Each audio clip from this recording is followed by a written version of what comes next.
Hi viewers, ఈ short ద్వారా మీకు నోబెల్ బహుమతి అనే బహుమతికి సంబంధించిన హిస్టరీ ఈ వీడియో ద్వారా అందిస్తున్నాము. చూడండి, ఈ బహుమతి అందుకునే వారికి 10 కోట్లకు పైనే క్యాష్ ప్రైజ్ కూడా అందించడం జరుగుతూ ఉంటుంది. దీన్ని స్వీడిష్ రసాయన శాస్త్రవేత్త ఆల్ఫ్రెడ్ నోబెల్ కోరిక మేరకు 1901 నుంచి అవార్డులు ఇవ్వడం జరుగుతూ ఉంటుంది.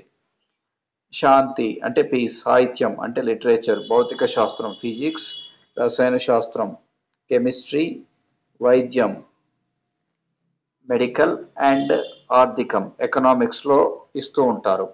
వీటికి సంబంధించిన పథకం గ్రాములు కూడా మీకు ఇచ్చాము. సో తెలుసుకుంటారని ఆశిస్తూ ఆల్ ద బెస్ట్.